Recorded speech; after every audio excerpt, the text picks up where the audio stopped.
네, 오늘은 전전주일에 이어서 이제 칭찬받은 에베소 교회와 반대로 이제 책망받은 에베소 교회에 대해서 상고하면서 귀한 은혜의 교훈을 나누고자 합니다.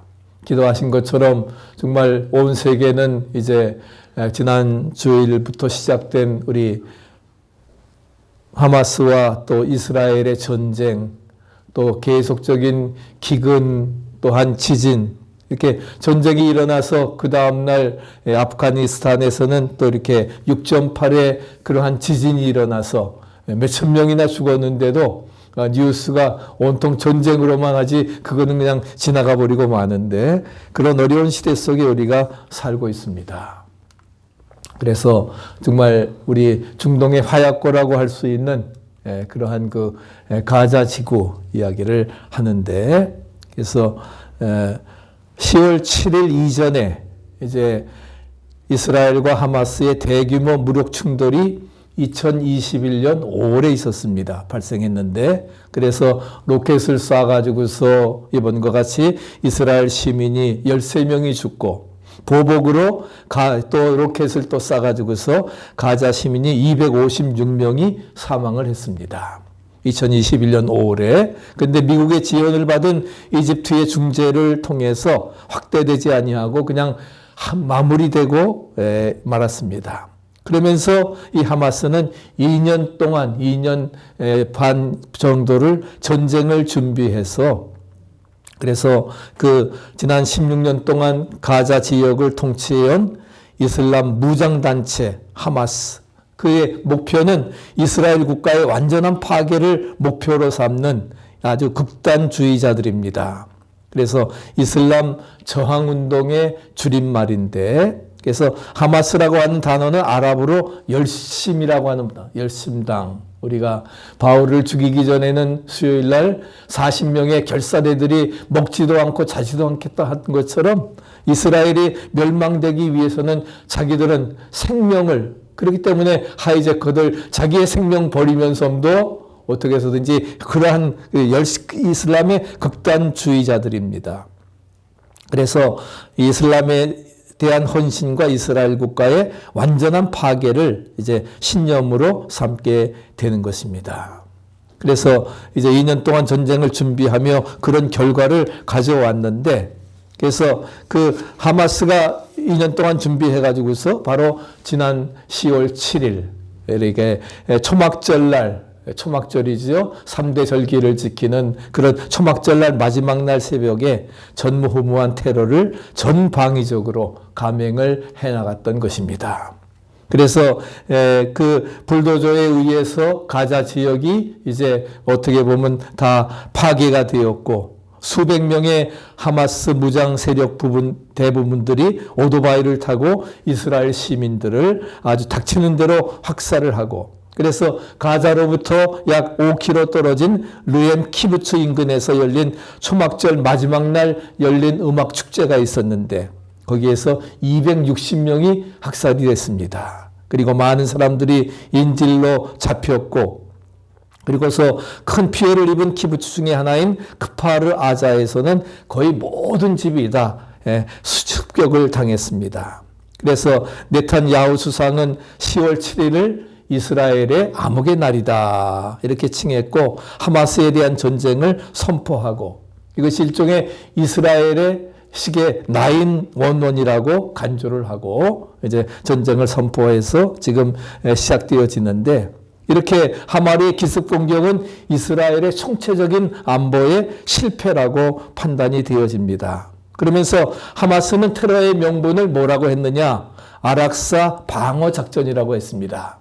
아락사라고 하는 것은 아락사 사원, 즉 그 로마의 그 황금 돔이 있는, 예루살렘에 황금 돔이 있는, 바로 아브라함이 이제 이삭을 번제물로 드렸던 거기에 이제 그 황금 그 섬이 이루어지고, 거기에서 이제 1967년 여러분 기억하시죠? 6.1 전쟁 때에 바로 이스라엘이 거기를 점령을 했습니다. 그래서 아까 가자 지역하고 그 다음에 그 서안, 웨스트뱅크 지역, 바로 예루살렘 황금 돔이 있는 그 부분까지 그 팔레스타인이 지배를 하고 있는데 거기를 6.1 전쟁 때 뺏어 가지고서 지금 그것을 다시 이제 탈취하려고 하는 그런 그 명목을 가지고 이제 하마스 이제 그러한 그 극단주의자들이 결국 전쟁을 벌이고 있는 것을 찾아볼 수가 있습니다. 그래서 그 하마스는 오늘날 말하면은 옛날에 어떤 지역입니까? 가자 지역이 블레셋 지역입니다. 블레셋 지역이죠. 지중해 변에 또 이집트와 접경이 지어지는 그러한 그 지역인데 결국 4,000년 아브라함 때부터 시작됐던 그러한 분쟁, 이삭과 이스마엘의 그런 싸움이 지금까지 이루어져서 이제 제5차 중동 전쟁과 함께 미국에서는 항공모함까지 이제 보내고 어떻게 보면 세계전으로 화할 수 있는 그러한 그 정말 그 이스라엘의 화약고라고 할 수 있는 그래서 거의 그 부상당한 사람들과 함께 거의 1만 명 정도가 이렇게 피해를 당한 그러한 것을 볼 수가 있습니다. 그래서 그 가자 지역에서 5,000발이 넘는 로켓포를 쏘았고 그 다음에 이스라엘에서도 약 4,000톤, 6,000발이 넘는 그러한 것을 가자 지구에 투하를 해서 거의 10,000명 가까이 죽거나 부상당하는 그런 결과.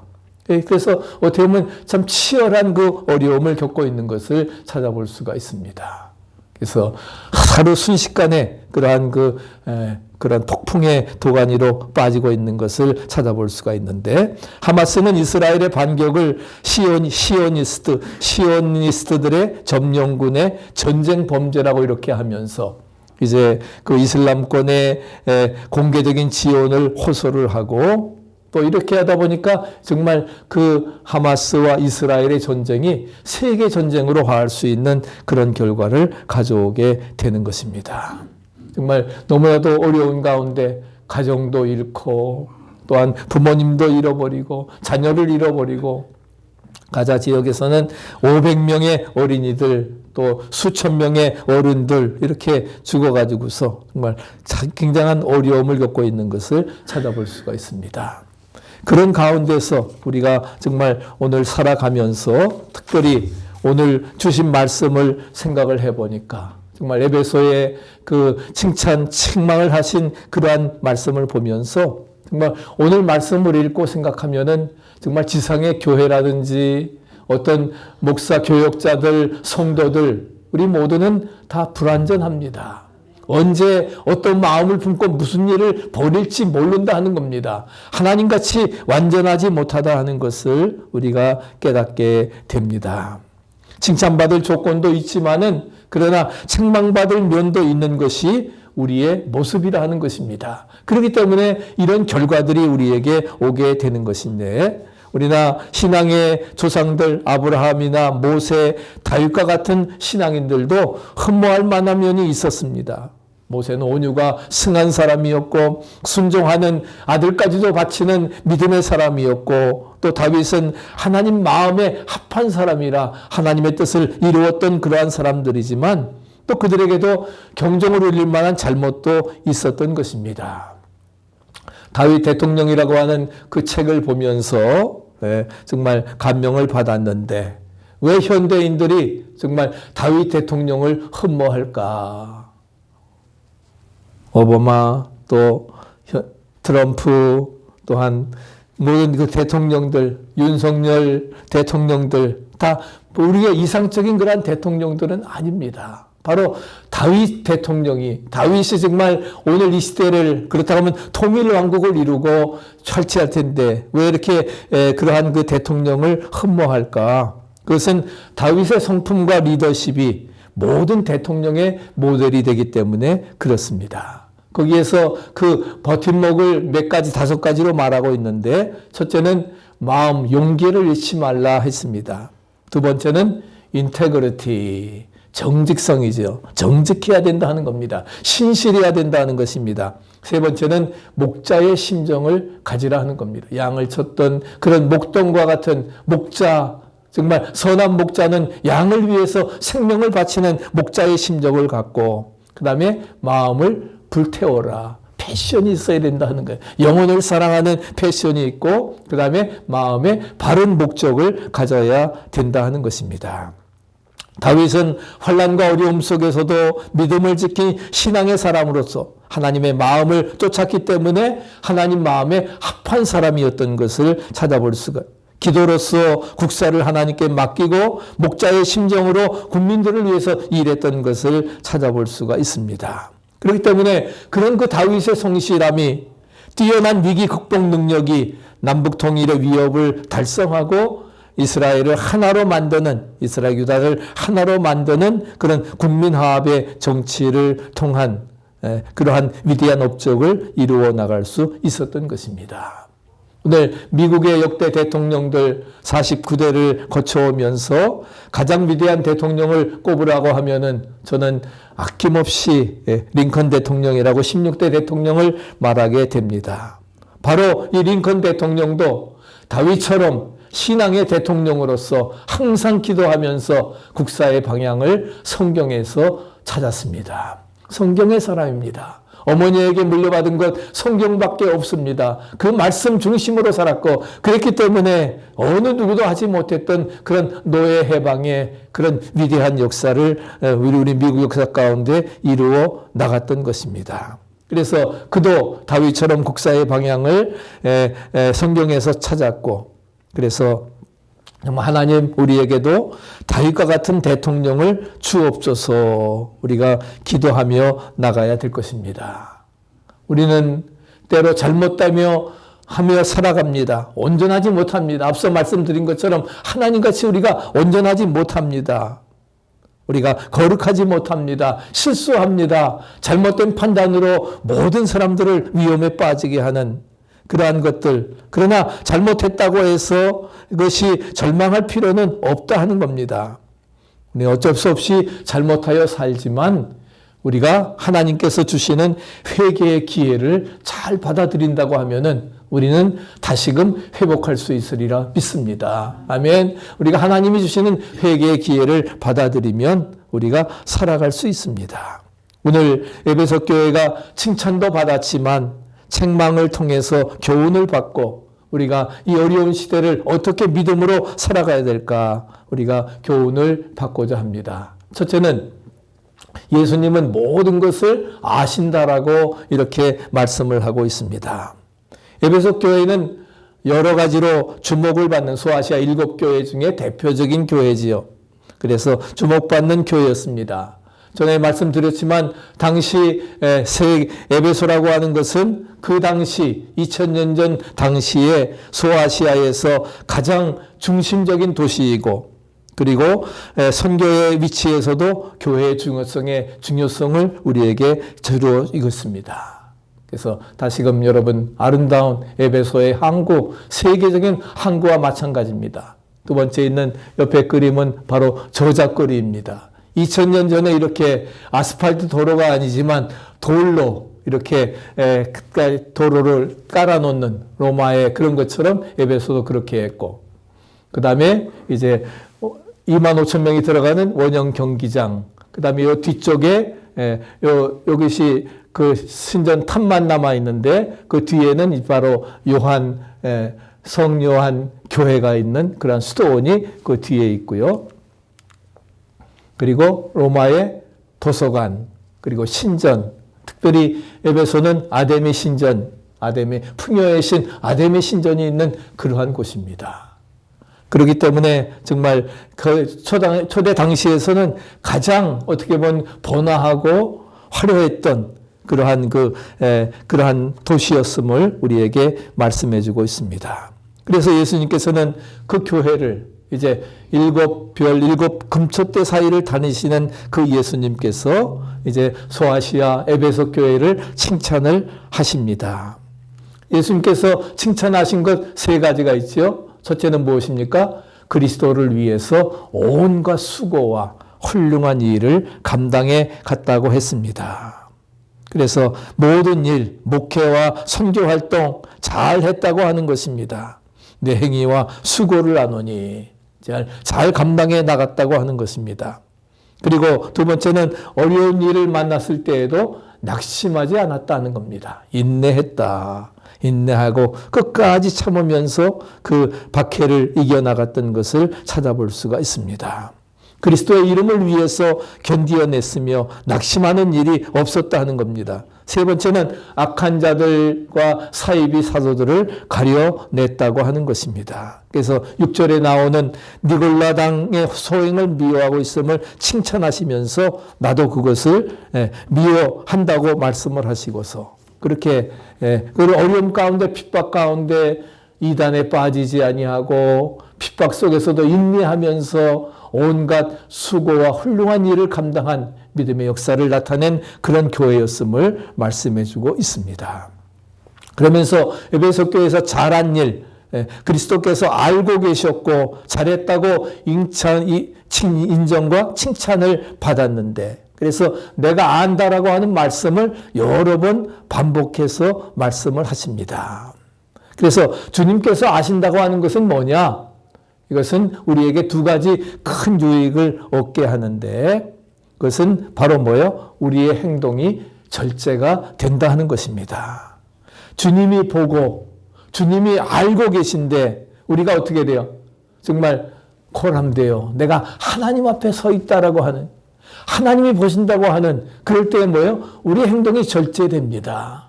죄악의 상황에서 유혹에 넘어갈 수 없는 상황에서 어떻게 해요? 유혹에 넘어가지 아니하고 그것을 이겨나갈 수 있으리라 믿습니다. 네? 말씀 묵상하라고 말씀을 들으면은 바로 뭐예요? 그 말씀이 생각이 나서 그 음성이 내 귀 속에 들려와서 우리로 하여금 잘못된 길로 빠지지 아니하고 바른 길로 가도록 나의 주여 나의 행실을 기억하지 마시고 바른 길로 인도해 주시옵소서. 우리 오늘 부른 찬양과 마찬가지로 내 모든 행실을 주님 기억하지 마시고 나를 바른 길로 인도해 달라고 우리가 기도해 나가는 우리의 행동이 절제가 되는 것입니다.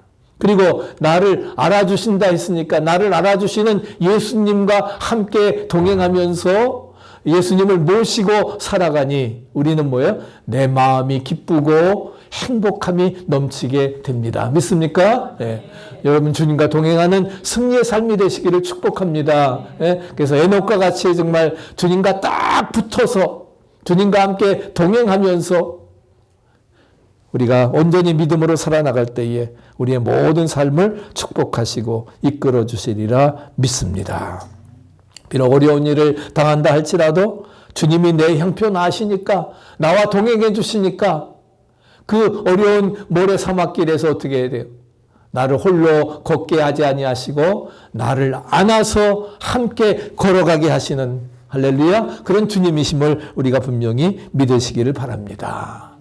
그러나 주님께서는 모든 것을 아시지만 두 번째는 예수님은 책망하시는 주님이심, 칭찬도 하시지만 책망하십니다. 성경의 모든 위인들 잘못했더라도 책망받았을 때에 회개함으로 인해서 우리가 계속 쓰임을 받았습니다. 그렇기 때문에 하나님은 우리를 칭찬도 하시지만 책망도 하신다. 같이 한번 읽어보세요. 하나님은 우리를 칭찬하시지만 때로는 책망도 하신다. 잘했다라고 하지만 우리가 잘못한 일에 대해서 어떻게 책망도 하신다는 사실을 기억해야 됩니다. 그런데 주님께서 우리를 책망하시는 이유 중에 중요한 것은 뭐예요? 책망의 이유가 우리를 망하게 하려고 하는 것이 아니라 망하게 하려고 책망하는 것이 아니라 흥하게 하려고 하는 데 있음을 믿으시기 바랍니다. 로마서에서 뭐예요? 사생자는 징계하지 않습니다. 그러나 아들이기 때문에 딸이기 때문에 사랑받는 자녀이기 때문에 징계가 있음을 믿으시기 바랍니다. 책망도 마찬가지예요. 책망하는 이유는 바로 무엇입니까? 우리를 망하게 하지 아니하고 바른 길로 가도록 흥하게 하도록 이끌어 주시는 하나님의 섭리인 줄로 믿습니다. 그런 믿음을 가지고 우리가 때로 잘못된 길로 가서 주님의 책망, 징계가 온다고 하면은 위기는 뭐예요? 기회다. 할렐루야. 그렇게 생각하고 회개하고 온전히 믿음으로 나가야 될 것입니다. 독일에 제가 수요일날이나 토요일마다 항상 찬양을 틀어드리죠. 순교자 본헤퍼 목사.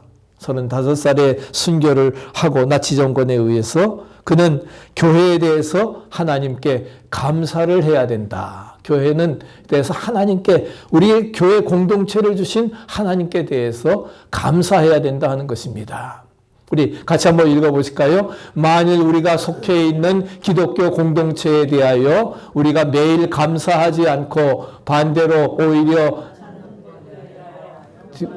계속한다면 그때에는 하나님이 우리의 교회를 자라게 하는 것을 우리가 방해하는 것이다.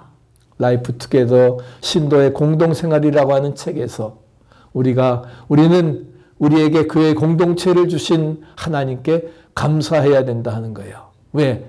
우리가 감사하지 않고 오히려 불평하고 그러면 하나님이 우리의 교회를 자라게 하는 것을 스스로 방해하고 막는 것이라 하는 것입니다. 오늘 우리 이렇게 14년 동안 지켜주신 우리 등대 공동체, 적은 무리지만 모여서 뜨겁게 기도하고 찬양하고 서로 사랑하고 할렐루야, 그런 천국의 아름다운 공동체가 이루어지게 되기를 축복합니다. 이것을 감사하고 지켜나가며 이 복음의 기쁜 소식을 전하는 아름다운 삶이 우리에게 이루어져야 될 것입니다. 오늘 말씀을 통해서 하나님께서 오늘 나에게 주시는 그러한 우리 불완전한 인간들은 어떻게 해요? 정말 어떻게 보면 인간들이 우리가 교회를 이루기 때문에 우리는 부족합니다. 그래서 교회는 병원이라 그러는 거 아니에요? 병원 뭐예요? 환자들이 오는 거니까 마찬가지로 우리 모두가 병을 가지고 있고 불완전하고 완전하지 못합니다. 결함 부족한 점이 많기 때문에 주님이 우리에게 칭찬하시는 그 말씀도 들어야 되지만 우리가 잘못된 길로 갈 때에 내가 고쳐야 될 점이 있을 때에 그 책망의 말씀도 우리가 들어야 되리라 믿습니다. 오늘 에베소 교회에 주신 책망의 말씀을 통해서 칭찬의 말씀을 통해서 오늘 나에게 주시는 내가 이제까지 삶을 통해서 행여나 주 앞에 잘못된 것이 있다고 하면은 주님이 우리 교회에 또한 나에게 주시는 책망이 무엇인가 우리가 귀 기울여 겸손하게 들으시기를 바랍니다. 오늘 7절에 말씀하는 것처럼 교회는 성령이 교회들에게 하시는 말씀을 들을지어다. 7교회에서 주신 말씀 공통적으로 있는 말씀이에요. 성령이 교회들에게 주시는 말씀을 들을지어다. 할렐루야. 책망의 말씀을 교훈의 말씀을 들으라 우리에게 말씀해 주고 있습니다. 그러면 책망의 목적이 무엇인가? 책망의 목적이 무엇인가? 책망의 목적이 무엇이겠어요? 한 단어로 말한다고 하면 무엇입니까? 예? 회개하라는 것입니다. 믿습니까? 책망의 목적은 딴 건 뭐예요? 예? 돌이켜서 회개하라고 하는 것입니다. 회개와 용서라고 하는 것은 우리 기독교의 가장 위대한 진리입니다. 거기에는 뭐예요? 용서에는 사랑이 포함되어져 있고, 예? 사랑이 가장 중요하지만 그 사랑을 받기 위해서 우리는 뭐예요?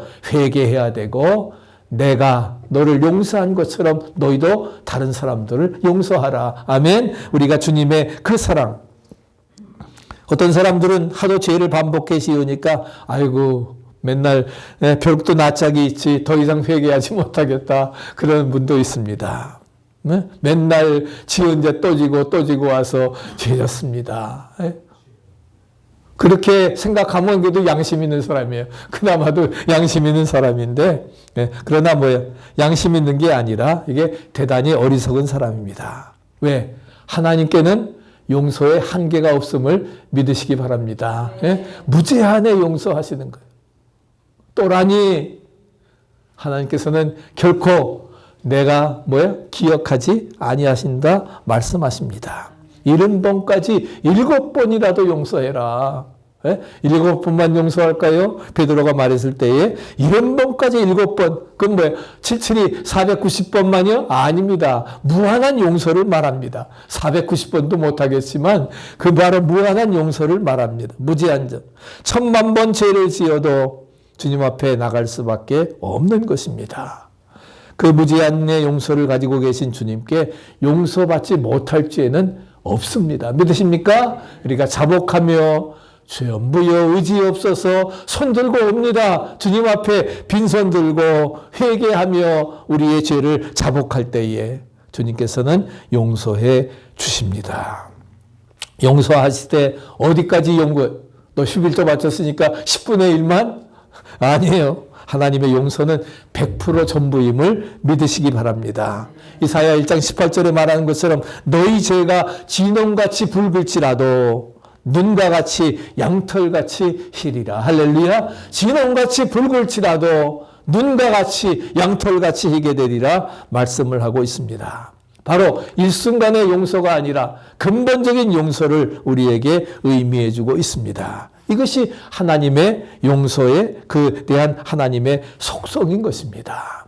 하나님이 세상을 이처럼 사랑하사 독생자를 주셔서 누구든지 믿는 자마다 믿기만 하면 주님을 구주로 영접하면 우리의 죄가 사함받고 용서함받고 영원한 생명을 얻을 줄로 믿습니다. 아멘. 그것이 복음의 핵심이에요. 그러면 우리가 어떻게 회개해야 될까? 회개의 3단계라고 할 수 있는 것이 여기에 언급되어졌는데 첫째는 뭐라고 했어요? 네가 어디서 빗나갔는지를 생각하라. 5절에 말씀하고 있어. 어디서 멀어졌는지 빗나갔는지를 생각하라고 말씀합니다. 여기서 우리말 성성에 생각하라고 했지만 기억하라고 하는 말입니다. 기억하라고 하는 것입니다. 우리는 기억해야 됩니다. 본래의 것이 무엇이었는가? 근본이 무엇인가 기억하는 것입니다. 그래서 얼마나 처음에 뜨거운 사랑을 실천하는 아름다운 교회라고 하는 것, 그것을 기억하라고 하는 것입니다. 에베소 교회가 핍박 가운데도 믿음을 지키고 이단 용납하지 아니하고 정말 온갖 수고를 감당했던 그런 교회. 그렇지만은 뭐예요? 처음 사랑을 버렸다고 하는, 어디서 빗나갔는가 하는 것을 기억해야 되고, 두 번째 과정은 뉘우치는 것입니다. 뉘우쳐야 돼요. 뉘우치는 게 바로 뭐예요? 회개하는 겁니다.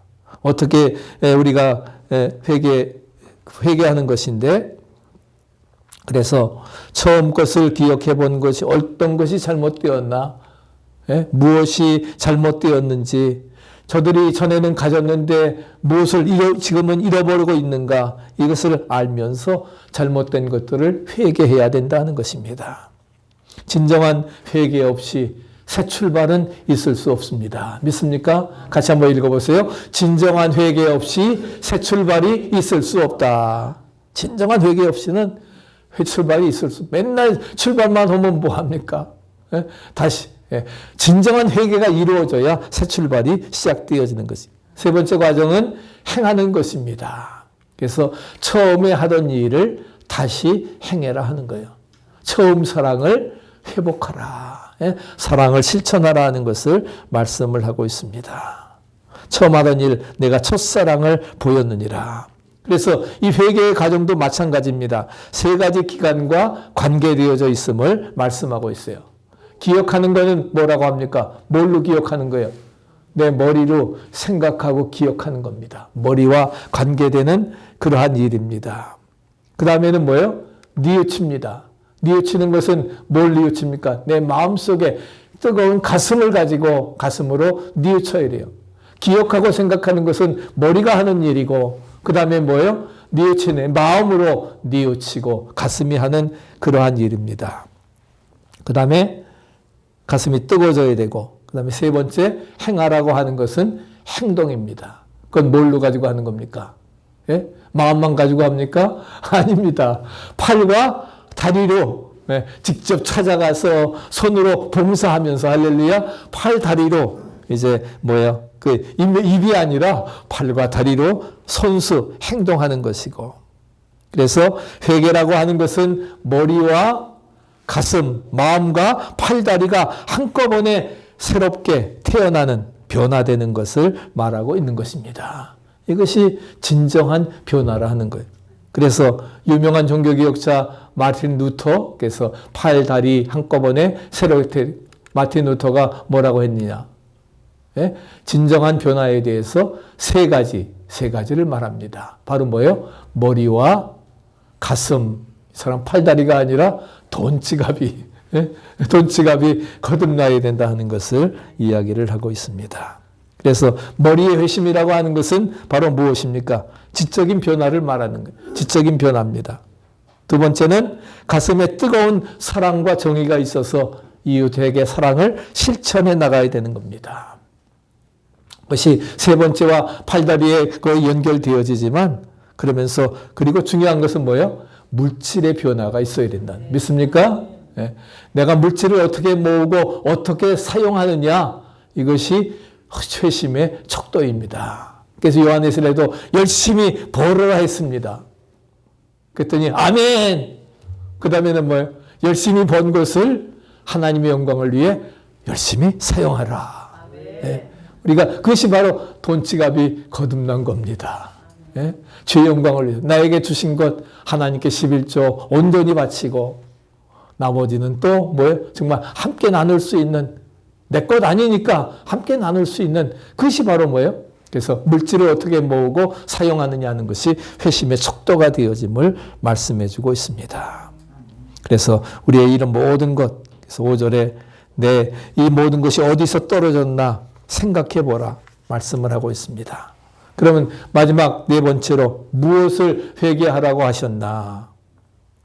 우리 참회록을 썼던 그러한 그 어거스틴, 그가 정말 16세 때에 이렇게 창자의 생활을 하면서 그리고서 32세가 되던 때 이제 수도가 되어서 변화되어지는데 그리고서는 그 양심의 고통에 시달리다가 밀라노 정원에서 로마서 13장 11절 말씀을 듣고 그가 바꾸어집니다. 같이 읽어보시죠. 또한 너희가 이 시기를 알거니와 자다가 깰 때가 벌써 되었으니 이는 이제 우리의 구원이 처음 믿을 때보다 가까웠음이라. 밤이 깊고 낮이 가까웠으니 그러므로 우리가 어둠의 일을 벗고 빛의 갑옷을 입자. 지금 이때가 어느 때라고요? 자다가 깰 때가 벌써 지났다 하는 겁니다. 어둠의 일을 벗어버리고 빛의 갑옷을 입자라고 말씀을 합니다. 참회록은 정말 전부 다 기도문으로 되어 있습니다. 자기의 과거의 그런 생활 회개하면서 시편 51편에 말하는 정말 다윗이 밧세바를 범한 다음에 우리아를 죽이고 난 참회시와 마찬가지로 통회십니다. 주여 정결한 마음 주시고 정직한 영으로 새롭게 하옵소서. 우슬초로 씻기소서. 내가 청하리이다. 정말 참회시이란 모든 것도 마찬가지입니다. 그런 거 볼 때에 우리도 정말 회개할 게 많습니다. 그렇지만 에베소 교회는 뭘 회개하라는 거예요? 처음 사랑을 버린 것을 회개하라는 겁니다. 내가 믿음을 열심히 지켰지만 내가 너에게 책망할 것이 하나 있는데 내가 처음 사랑을 버렸다 하는 것입니다. 그 잃어버린 것을 회개하라고 말씀을 하고 있습니다. 그래서 주님은 본문을 통해서 뭐예요? 이 첫사랑, 처음의 신앙을 다시 회복할 것을 경고하고 계십니다. 사랑을 잃어버렸다고 하는 것은 우리 신앙인들에게는 아주 치명적인 것입니다. 왜? 사랑은 율법의 완성이고 모든 계명 중에 첫째 계명이기 때문에 사랑은 뭐예요? 모든 신앙생활의 동기가 되는 것이고 사랑은 모든 신앙생활의 완성입니다. 신앙생활의 알파와 오메가가 바로 뭐예요? 사랑이라 하는 겁니다. 믿습니까? love. 하나님은 사랑이라. 그것이 바로 신앙생활의 중심이에요. 그래서 사랑은 신앙생활의 동기가 되는 시작이고 모든 신앙생활의 결론, 완성이 되어지는 것이라는 것. 그래서 사랑이 정말 얼마나 중요합니까?